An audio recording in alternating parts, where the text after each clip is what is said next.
we've had a few technical hitches this morning, so it means I haven't got access to any of my notes. So I'm just going to be speaking completely from the heart, authentically, a little bit raw. So anyways, have confidence that it will all come together. So the title of this presentation is Kawaio, Experiences of Navigating Towards Identity, very much from my perspective. My name is Nathan Chong-Nee. I'm a registered social worker and a DAPANS practitioner. Okay, so starting off with who am I? Kawaio. Ko pangaru papate te maunga, ko whakarapa te awa, ko hokianga te moana. Ko ngā toki matawharoa te waka, ko te rarawa te iwi, ko ngā te manoa te marae. O le tāmā, o lo utāmā, e sau mai a sa Samoa. O lo utina, e sau mai o si Italia. Ko Nathan Chong-Nee tāko ingoa. Nō reira, tēnā koutou ki ora hui hui mai tātou. So who am I? I connect to a small town in the far north of Aotearoa called Pangaru. I also connect to Samoa, both on my dad's side. My mum is Australian Pākehā. I was born over there, migrated to Aotearoa, New Zealand. My mum's been here for 40 years, but sounds like she's just came over last week. She's still got a very strong accent. This is our little family. That's me and the hectic black and white jersey that I think was knitted by my grandmother. That's my younger sister Nadine in the red dress at the front. She now has two kids, my niece and nephew, who I'm very close to, Isaac and Leah. So at the core of it, that's who I am. I always honor and talk about my whānau, both my parents, my sister, my niece and nephew, but also my grandparents and extended whānau, who are all very important to me. So why is identity an important part of our overall well-being? And this is where the notes sort of come in handy, but all good, we'll roll with it. The research has told us that for Māori especially, that cultural identity is associated with improved well-being and reduced serious depressive symptoms. And it's important for us to continue reclaiming traditional Māori knowledge and practices to heal, connect, and give meaning. And when I read those words, heal, connect, and give meaning, that's like very much the journey that I've been on. Finding who I am, finding confidence in where I stand. It's a journey that has started, but it will go on forever. I often think of the analogy of going to the gym. And sometimes you can go to the gym and you can dedicate yourself for 6 months and get ripped, get ready to run a marathon. But when you attain that level of fitness, it's not possible to have that forever without putting in the hard mahi. So I've started my journey. I've done some really good things, and I'm glad that I have a very supportive network of people around me. But I can't stop. If I want to keep connected to who I am, it takes a commitment. And it's a very rewarding one at that. So how do I navigate identity as a delicious fruit salad? A few years ago, I applied to participate in the Young Pacific Leaders program. In the application, I wrote delicious fruit salad. And I think that was actually the thing that got me into the program, interestingly, because when I attended the conference, they said that was the thing that they reflected on. So I don't think it was that I was a social worker or I had these different experiences. It was that I made them laugh, and it turned out well for me. But with someone that has connections to Te Raroa, to Samoa, to China, Sweden, all on my father's side, with mum with English and Irish ancestry, as a partner, an uncle, a social worker, a coach, a cis gay man, an Australian-born, Aotearoa raised, Samoa lived, etc. How do I find identity? And I remember asking myself the question, who am I, when I was in high school and when I was first starting university? It was a very big lingering question that was extremely daunting, not knowing where to start and where to go. But I had the privilege of knowing all four of these people. My grandfather, John Chong-Nee, my grandmother, Carol Leaf, my grandmother, Frida Earl, and Jack Earl on the bottom there. So I had the privilege of growing up alongside my grandparents, hearing their stories, living with them at different points in my life. And it's quite an emotional thing. So I try not to cry in front of everyone.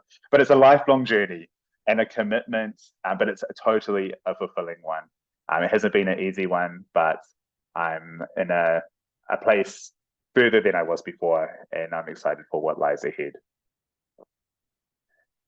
When I decided that I wanted to be a social worker, I started my studies, and at the beginning of those studies, you're kind of confronted with why is it that you want to work in our communities? Why do you want to support people? What impact do you want to have? And in that process, you have to unpack who you are as well. What am I going to bring? What has been my history, my trauma, my what have I celebrated? All of that soup of experiences is exposed to us, and we have to make sense of it and integrate it into our profession. So there were two poems that I remember coming across in my studies where I was asking myself, who am I? Why do I want to be a social worker? The first one was by Limalu Samoa Voyaging. It goes, learn to speak Samoan, not so you may sound Samoan, but so you may feel the essence of being Samoan. Above all, be aware and proud of what you are, so you may spare yourself the agony of those who are asking, what am I? And I remember reading that, and it was like being struck by lightning. And I thought, I absolutely cannot sound Samoan. And I still don't sound Samoan, but I'm working on it. But what does it mean to feel Samoan? And these were things that I was just like what? Like, where do I start? Like, this resonates with me, but what do I do? I remember talking to my grandfather about it, because during my master's studies, there was a point in time where I lived with him, and it was a very special time as well. And he was always like, you have to go and live in Samoa. And I was like, okay, but what do I do? Like, how do you start that? Like, I was like, what would I do for a job? Like, who is our family over there? And so many questions, but it kind of planted a seed that transformed things for me. The other poem that I came across that I feel like spoke to my dad's experience is by Lupe Matasila. Sorry, there's a spelling mistake. Misa Tau Veve Dr. Melanie Anai Akua. So she wrote, I am a Samoan, but not a Samoan. To my ainga in Samoa, I am a Palangi. I am a New Zealander, but not a New Zealander. To New Zealanders, I am a bloody coconut at worst, a Pacific Islander at best. And to my parents, to my Samoan parents, I am their child. So these poems, my studies at the time, connections with whānau and my grandparents led me to think, what am I going to do now? Am I going to remain in the place of asking myself, who am I? Or am I going to embark on a journey of finding out and connecting? And so I just decided, you know what, I'm just going to lean into it. I'm going to push back against the imposter syndrome, which still comes up. You have good days and bad days. But I was like, I'm just going to take a step, or a massive leap it turned out to be. So in 2016, I was finishing my master's studies, or I had finished my master's studies. I was moving to the UK. I'd registered as a social worker, and then a job came up in Samoa to work as the principal child protection officer, where they were looking for a registered social worker to lead that program. And I thought, how often is this going to come up? Probably unlikely to come up again. So I applied, I got the job, and I moved to Samoa, working for the Samoan government for 2 years. And it was probably the hardest job I've ever had. I loved it and hated it and everything in between, but I learned so much. And at the end of it, I thought, if I could get through that experience, pull together everything that was valuable, then I can probably do any other job in the world. Like, it really built a lot of strength in me. After working in Samoa, I had the opportunity to start other programs. So me and two friends that I was connected with in Samoa started Talitalo Luminai, a program that worked in partnership with the Samoa Voyaging Society, where we sought to bridge the gap between young, emerging Samoan leaders and the wisdom of their elders, creating spaces for knowledge exchange on board the Va'angaulofa. So we used to meet at least once a week, have talanoa, so you can see the talanoa there on board the Va'a. And this all led towards a 1 week voyage around Apollo in Samoa. I learned a lot about myself. I learned that I get horrendously seasick, which I did not anticipate. But it was one of the most defining moments of my life. I think about that all the time. And I think it was something that really kind of grounded me in my identity, the layer of me that is Samoan. And I treasure that memory a lot to this day, especially through the COVID lockdowns. Oh my gosh. I then asked myself, I have this fire in the belly to make a difference. I really feel passionate about what I can contribute. I feel passionate about social work and making a difference. But am I positioned to represent Samoa and Aotearoa? Am I Samoan enough to represent Samoa? Am I Māori enough to represent Aotearoa? To step into international spaces? And I thought, okay, again, lean into it. Yes, I have the fire, the passion, the right intention. So I'm going to give it a go. And I applied for many different programs.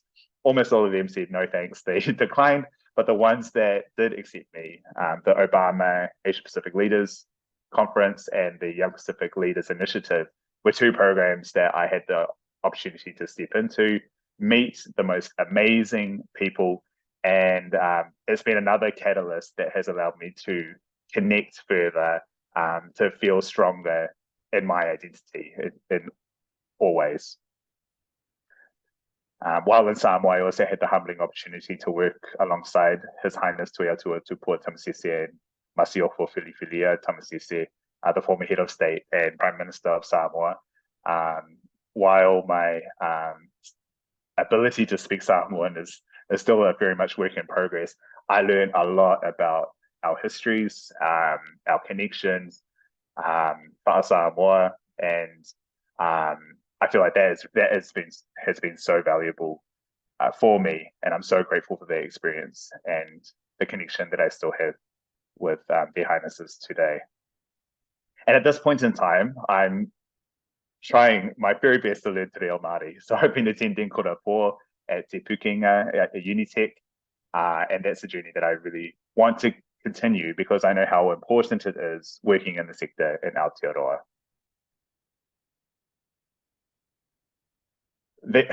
I was thinking about the beginning of my journey and trying to make sense of who I am and where I stand. And I used to say that I was a plastic Māori or a plastic Samoan. And those are things that I would never say about myself ever again. I think the reasons why we can't speak our languages or why we're trying to reclaim a lot of those stories and reasons are beyond us. There's a whole lot of stuff that's happened why we might not have the confidence in who we are. And so we have to be kind to ourselves. I think we can often be our own worst enemies. But I remember one of my friends from the Young Pacific Leaders Conference in Fiji saying the quote that I am my ancestors' wildest dreams. And that really resonated with me again. And I thought, that is so true. I come from an ancestry of stories and migration and connection. The most amazing things have happened that allow me to be here today, that allow me to access the opportunities that I have to work, to live in a beautiful country, to speak openly and share my experiences. And so nothing about that is plastic. So sure, I'm still trying to reclaim my language. I'm still trying my best to understand histories and all of these things. But plastic is not the label that I connect with. And here's some precious memories that I came across that I'm glad to share with you all from up north in Pangaru. Graduating with my granddad and holding my niece. Our well, my family up north, me on my dad's shoulders, just a few precious memories that speak to that authenticity of journey. So how I see my journey now. So the va'a or the waka is something that has almost continued throughout my journey in a very practical way. I lived in Samoa. I used to paddle alopaupau or waka ama. It wasn't the best, but I enjoyed it nonetheless. I've sailed and been involved with the voyaging societies at different points in time. But how I see my journey is that I'm on this journey of both reclamation and driving forward. So I'm thinking about how does my whakapapa, the stories of my ancestors, the living stories, put wind in my sails to drive me forward? How am I using that connection, that place of standing, to drive me forward to make impact and also create legacy for my niece and nephew, for the next generation? I'm thinking about the past, what has gone before me, what does that mean for me in the present, and how can I use that to drive me into the future? So a question that I'll put out to all of you: what is your destination? I think that's the important thing that I ask myself. Where am I going? What am I working towards? Sometimes on the va'a, the seas can be choppy. Sometimes there can be plenty of wind pushing us forward. Other times we just have to be still and be kind to ourselves. The seasons change, and I think there's a lot can be drawn from that metaphor. So how can you start navigating your own identity? There's a quote by Martin Luther King Jr. You don't have to see the whole staircase, just take the first step. And so I took a huge leap moving to Samoa, but that's not always how it needs to be. Sometimes it can be, just like asking questions, finding out stories, putting out the why, enrolling in a language course. There's many things that we can do to start the journey. You might not know where it will lead, but just take the first step. The second is a Chinese proverb that I came across. It's better to take many steps in the right direction than to make a giant leap forward only to then stumble backwards. So I guess to me, that one speaks about just being patient with ourselves, starting with the question, who am I? And then taking one step in the right direction to find the answer to that. That is all that I had to present today. It's been a real honor to share a bit about myself and my journey. I have no idea how long I've spoken for because I've been going off script. But as Gina said, if there's anything that you would like to ask, also acknowledging that I'm speaking from my own experiences, and I know other people have others, and you'll have your own taonga to put forward too. So, kia ora te whānau, thank you for your attention. It's been a real privilege. Kia ora.